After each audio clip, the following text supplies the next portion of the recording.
Thanks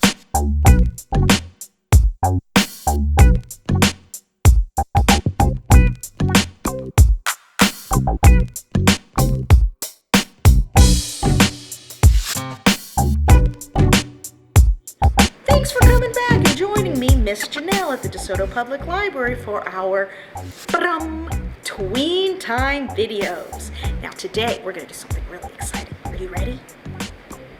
We are going to see if we can trick the police department.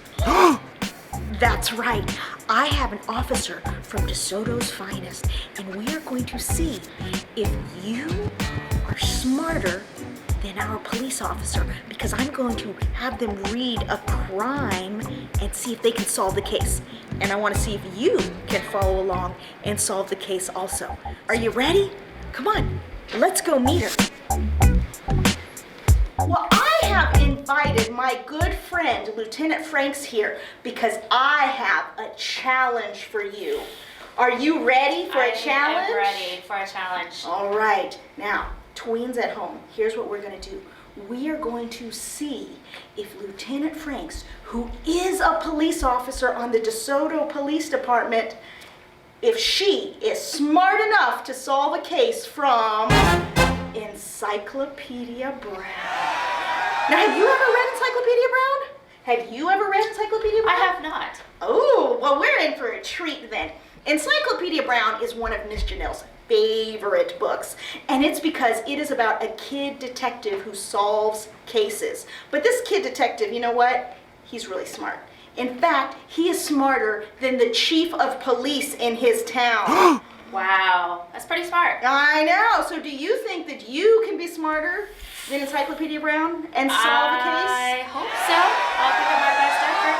All right, now here's what we're going to do. I'm going to read, and we're going to see if she really is as smart as Encyclopedia. Okay, here we go. So the very first case is from a book called Encyclopedia Brown Sets the Pace. The case of the supermarket shopper.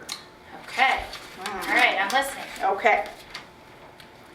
In every city and town across America, crime was a serious problem.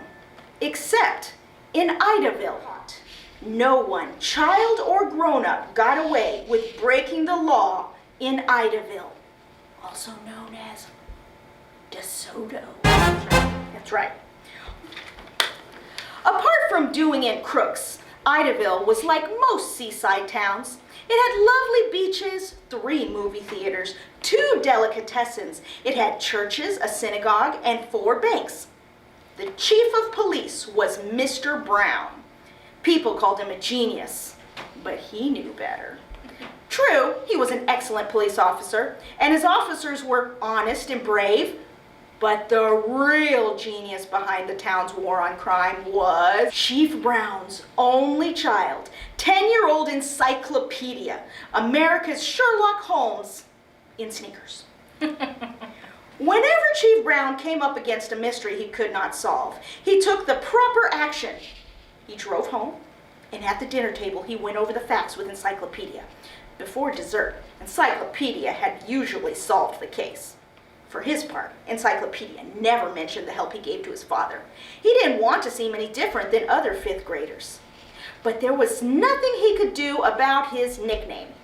No one except his parents and his teachers called him by his real name, Leroy. Everyone else called him Encyclopedia. An encyclopedia is a book or set of books filled with facts from A to Z. So was Encyclopedia's head. He had read more books than anyone in Idaville. His pals claimed he was more fun than a library. They could take him on fishing trips. More fun than a library? I don't think that's possible. I know, right? Okay, continuing. At the dinner table, Saturday evening, Chief Brown picked at his roast beef. Encyclopedia and his mother waited. They knew the sign. A case had baffled him. Ready? Ready. Okay, bring it. Here we go. Okay. At last, Chief Brown put down his fork. A painting by Ignacio Sarocco was stolen Friday night from the home of William Quinn. Encyclopedia let out a whistle. Can you whistle? better than me. I can't whistle. I really can't. Ignacio Sarocco was a minor 15th century artist. Even so, any painting by him was worth thousands of dollars today. Well, why not go over the case with Leroy, dear? Miss Brown suggested quietly. He's never failed you. Chief Brown sighed heavily. All right, but I don't have a single clue. He put down his fork and told Encyclopedia everything he had learned about the theft of the painting. Mr. Quinn lived in a small house on Suncrest Drive. The Sarocco painting had hung over the fireplace for 20 years. Friday morning, Miss Quinn had left for Glen City to visit her mother, leaving Mr. Quinn alone. He had invited 3 friends, Edgar Tradd, Tom Hauser, and Murray Finkelstein, to come over and play checkers. They played for 3 hours. Then at 6 o'clock, Mr. Quinn called a halt. He had to go to Maury's supermarket on Clearview Avenue, a 5-minute drive away. His wife had asked him to buy 4 rolls of paper towels before she returned home. I've shopped at that supermarket, Miss Brown interrupted. It's so hard to pay, unless you use the speed checkout counter. But then you have to have no more than 10 purchases. I remember you complaining about the crowds, said Chief Brown. You quit shopping there because the lines at the 5 regular checkouts were so long. Well, they ought to put in 2 more speed counters, Miss Brown said wistfully. Chief Brown nodded sympathetically, and then he went on with the case. Mr. Quinn's 3 friends had asked him to buy small items for them while he was at the supermarket. Mr. Finkelstein wanted 2 loaves of rye bread. Mr. Hauser wanted 4 tubes of Glad Brim toothpaste. And Mr. Tradd wanted a brown whisk broom. Mr. Quinn agreed to shop for them. And since they lived on the same block, it was no bother. Well, while he was at the supermarket, one of the 3 might have sneaked back into the house, said Mrs. Brown.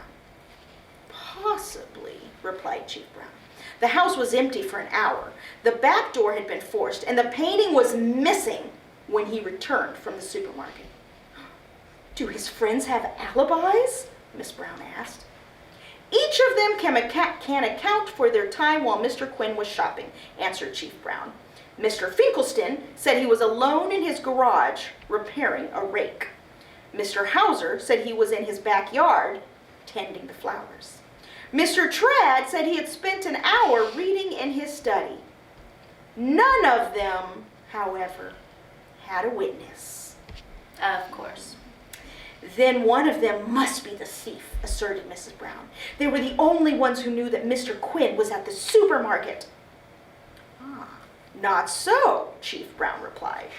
Any number of people may have noticed Mr. Quinn driving from his house, and others who knew him might have seen him at the supermarket. Chief Brown leaned back in his chair. Besides, he continued, Mr. Quinn told me that he greeted 2 friends by the soup shelves. They were Winnie Dowling, who lives next door, and Clyde Dennison, who lives 2 blocks away. Put them on the list of suspects. Oh, don't forget, dear, said Mrs. Brown. Only Mr. Tradd, Mr. Finkelstein, and Mr. Hauser knew that Miss Quinn was in Glen City for the day. Only they knew the house would be empty while Mr. Quinn shopped. Not so again, disagreed Chief Brown. Miss Quinn goes to visit her mother every Friday morning. She always returns about the same hour, 10 o'clock at night. I expect many people are familiar with her trips. Then anyone in the neighborhood could be the thief, Miss Brown said hopelessly. And anyone who was in the supermarket Friday evening, added Chief Brown. Miss Brown seemed ready to give up. She looked at Encyclopedia for help. With so little work to go on, could he solve the mystery? The boy detective had closed his eyes. He always closed his eyes when he was in deepest thinking. Suddenly, his eyes opened. He asked one question. Usually, he needed but one question to solve the puzzling case. In what order, Dad, did the three friends ask Mr. Quinn to shop for them at the supermarket? Chief Brown drew a small notebook from his breast pocket. He flipped the pages. Here it is. Mr. Tradd asked first, Mr. Finkelstein, and then Mr. Hauser. The key to the theft of the painting is what Mr. Quinn did at the supermarket. Chief Brown leaned forward in his chair, suddenly alert and interested. "Oh, for heaven's sake, Leroy, who is it?" exclaimed Mrs. Brown. Encyclopedia finished buttering his roll. "The house to search belongs to..." Dun, dun, dun! Do you know?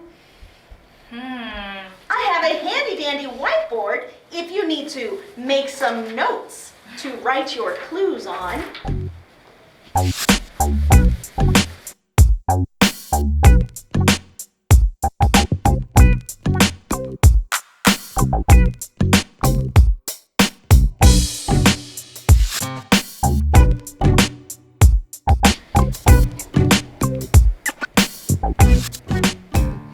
We have Murray Finkelstein, who is in the garage repairing a rake. We have Tom Hauser, who is backyard tending his flowers. We have Edgar Tradd, who is reading in his study. And we know that these three people have no witnesses. That's very suspicious. But next we have Winnie Dowling, who was in the soup aisle but lives next door, and Clyde Dennison, also seen in the soup aisle but lives 2 blocks away. Interesting.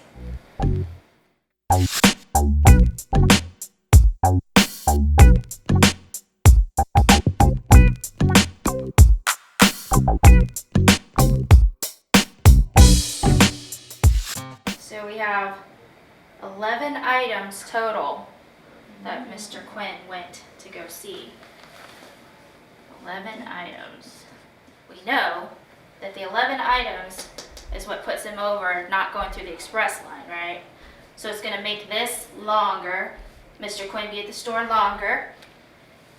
And let's see, we know Mrs. Quinn put in her request first. And then Tradd. So that was 5 items. And then Finkelstein, which was 7 items. And what put him over the edge was Hauser, who was in his backyard tending flowers with no witnesses. So I'm going to say Tom Hauser. So that is your professional opinion? That is my professional opinion. Let's find out if Lieutenant Franks is correct. Turn to page 80 for the solution to the case of the supermarket shopper. Encyclopedia realized the theft was Mr. Hauser. Yay! Who made sure that Mr. Quinn was away from his house a good while. Mr. Quinn had to buy 4 rolls of paper towels, a whisk broom for Mr. Tradd, 2 loaves of bread for Mr. Finkelstein. With only 7 purchases, Mr. Quinn could use the speed counter where the limit was 10.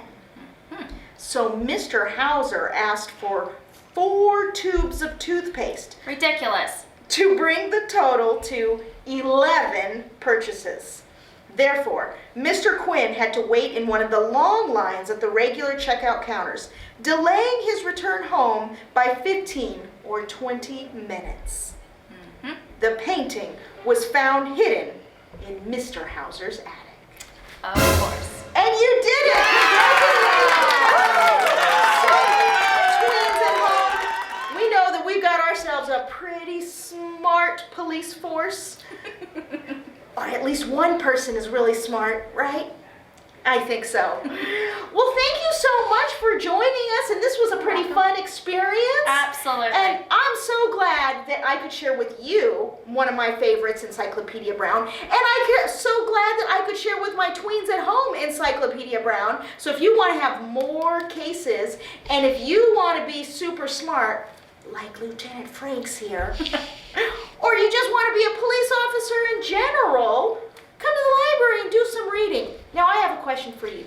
Do you think it's important to do reading in your job? Oh, absolutely. I do a lot of reading. In fact, to solve cases, we have to do a lot of reading and rereading the reports. So remember that, guys.